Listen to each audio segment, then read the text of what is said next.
Je m'appelle Jérémy, j'ai mon diplôme en économie et gestion. J'ai fait économie parce qu'on m'a dit qu'avec ça, j'aurais un emploi garanti, bien rémunéré. Je vais postuler, c'est ce qu'on m'a dit que je devais faire. Il faut bien payer sa pizza. J'ai mon premier entretien d'embauche dans la grande société multinationale Dr Proteker. Je suis stressé à mort. Oui, c'est un diplôme en économie et gestion. Pourquoi j'ai fait ces études? Parce qu'on m'a dit que ça allait bien payer, quoi. On m'a dit que ça menait à tout. Oui, c'est parce que j'aime beaucoup la gestion et l'économie et les pizzas. Pourquoi est-ce que je voudrais travailler chez vous? Mais parce que vous êtes à la pointe de l'innovation, du marketing dans le secteur alimentaire. La vraie raison. Je voudrais vraiment savoir ce qu'ils mettent dans leurs pizzas pour qu'ils les vendent aussi bon marché et que ce soit quand même comestible. Il y a un truc. Ma qualité principale, l'honnêteté. Je dis ce que je pense. Par exemple, vous avez un très beau bureau là avec les plantes en plastique là. Et c'est joli, dehors on voit l'autoroute. Pourquoi est-ce que vous êtes tellement installé proche de l'aéroport? C'est pour garder les gens motivés de travailler. Ils voient les avions partir en vacances et ils se disent ouais, moi je veux aussi partir en vacances. Et je travaille. Ils sont motivés. Pour les réunions, comment ça les réunions? Ah oui, vous avez des réunions à Munich, à Milan, à Dubaï. Pourquoi est-ce que vous allez faire des pizzas à Dubaï? Ah oui, c'est un grand marché là. Honnêtement, je sais pas si je vais postuler chez vous. Vous avez pas l'air bien dans votre peau. Vous avez l'air tout stressé. Il faut sortir ici, vivre un peu. À vous entendre, on croirait que manger des pizzas 3 fois par jour, ça rend heureux.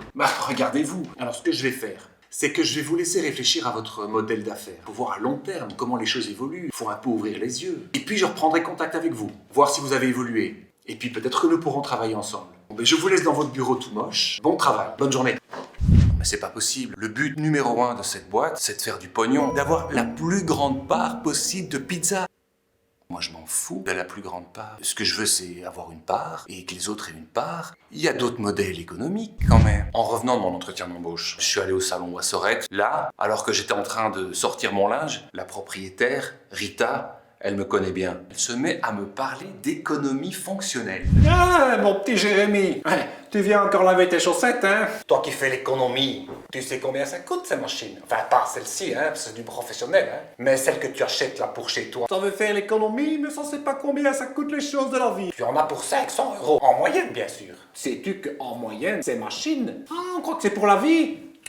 T'en as pour 8 ans. Et c'est fait pour que ça dure pas longtemps. Du coup, 500 € par 8, ça fait 65 € par an. T'as ta machine chez toi. Après, faut faire tourner la machine. Tu rajoutes alors de l'eau, de l'électricité, t'en as pour 50 € en moyenne aussi par an. Ça fait quoi? 115. Après quelques années, tu as la première panne. Il faut faire intervenir un spécialiste, hein, Jérémy. 75 € de l'heure, un spécialiste. Plus le déplacement, les pièces et les mains d'œuvre, etc. TVA, boum, non, genre d'addition, hein. 60 € par an, tu peux rajouter. Au total, 175 € par an. Oui, directement, ça coûte beaucoup plus cher. Bon, tu viens dans mon salon, hein, Rita Wasserette. T'as vu le prix des machines? 4 €, hein, pour 9 kilos, hein. Alors avec 2 machines, je peux te dire que tu as largement assez pour toute l'année, tout le mois.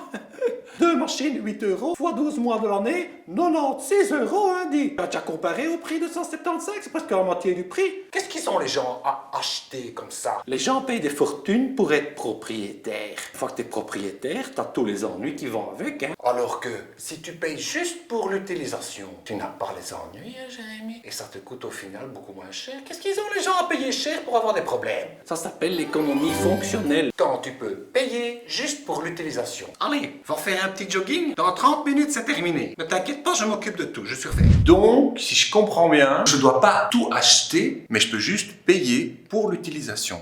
Donc ça veut dire quoi? On n'est pas toujours obligé de gagner plus de thunes, comme on nous le fait si gentiment croire. Après mon entretien d'embauche, j'avais plus trop les idées au clair. Alors je suis allé voir mon grand-père. Quand c'est compliqué, lui, il fait toujours très simple. Il m'a parlé d'économie circulaire.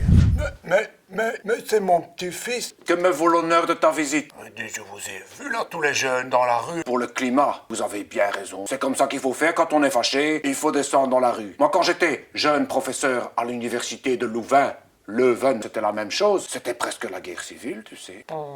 Les Flamands et les Wallons, ils voulaient plus, ça marchait pas. Il fallait changer. Alors quand on veut changer, il faut aller dans la rue, hein. Vous avez raison. Fais-nous un petit café, hein, Jérémy. Non, tu ne jettes pas le café filtre. Tu le mets dans le bac à côté, là. C'est pour mon potager. Mais qu'est-ce que vous avez toujours tout à jeter comme ça, les jeunes? Oui, Pépé est fâché. Pépé est fâché. Quand moi j'étais gamin, quand j'avais comme ça 5-6 ans, c'était la guerre, tu sais. Il n'y avait plus rien à manger dans les villes. Alors on s'était réfugié dans une maison.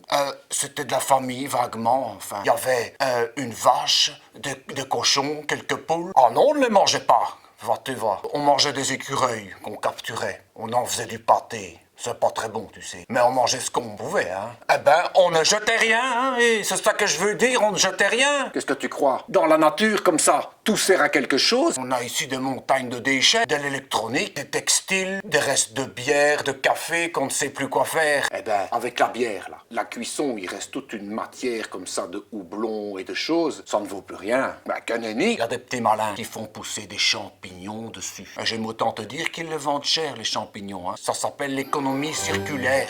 Générer de la valeur à partir de choses qui n'en ont plus, soi-disant. Penser, tu sais, ce que les gens ils veulent jeter, ça pourrait bien servir à quelque chose. Mais t'as intérêt à mieux regarder, hein. T'as vu ça? Les restes de pizza. Mais tu ne jettes pas, hein. Je vais me te le donner à mes poules et je vais avoir un bon petit œuf, hein. Sacré papy. Créer de la valeur à partir de déchets. Alors que moi je pensais que les usines, elles produisaient juste des choses pour être consommées et détruites. Il se met à me raconter des histoires de boucles et d'économie circulaire.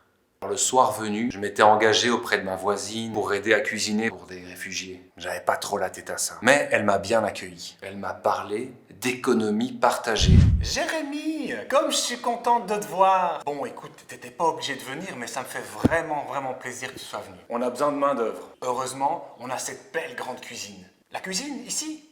Non, c'est pas la mienne, hein. Pour quelques dizaines d'euros, on a cette cuisine professionnelle qu'on a pu avoir sur partager.com. Comme monsieur ici n'a pas besoin de sa cuisine tous les jours, il la met en location. On l'a louée. Son loyer, il revient beaucoup moins cher. Imagine, tu as une pizza beaucoup trop grande pour toi. Eh ben, tu gardes juste ce dont tu as besoin et tu revends des petits morceaux aux gens qui ont faim, qui payent un petit peu chacun, et du coup, tout le monde est content. Ils ont eu à manger pour pas cher, et t'as eu ta pizza pour pas cher. Ça s'appelle l'économie partagée.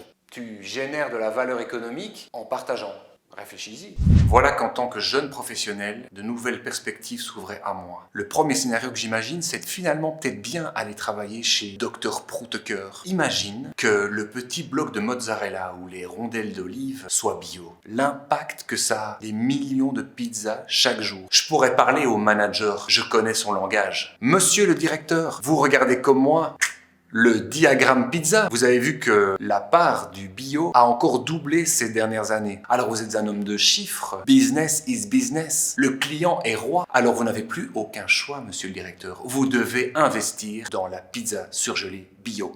L'autre option, c'est que s'il n'a pas envie de ça, je me mettrai du côté de la loi pour forcer le secteur privé à adopter des réglementations plus strictes sur le social et l'environnemental. Imagine la lettre qu'il reçoit. Cher président du conseil d'administration de la société Dr Prouteker, veuillez prendre note de la nouvelle réglementation sur la qualité de l'alimentation. Vous avez l'obligation désormais de rendre publique l'entièreté des ingrédients qui composent votre fameuse pizza surgelée et de publier une vidéo qui montre tout le processus de production en toute transparence. Et vous n'êtes pas sans savoir que la réglementation européenne sur l'énergie interdit le commerce d'aliments surgelés. Nous vous invitons dès lors à revoir sérieusement votre modèle d'affaires. Ensuite, il y a le troisième scénario. C'est plus de l'ordre du rêve. Je vis avec d'autres étudiants et on aime bien manger des pizzas. Un soir, on s'est mis à délirer qu'on produirait nos propres pizzas. Dans notre quartier, sur le toit de l'université, il y a moyen d'installer des serres. On aurait des tomates quasiment toute l'année. La mozzarella, c'est vraiment très simple à produire. Et je sais que sur la parcelle, on pourrait faire pousser du blé. Après 3 ans, nous mangerions des pizzas gratuites toute l'année. C'est ça la pizza économie.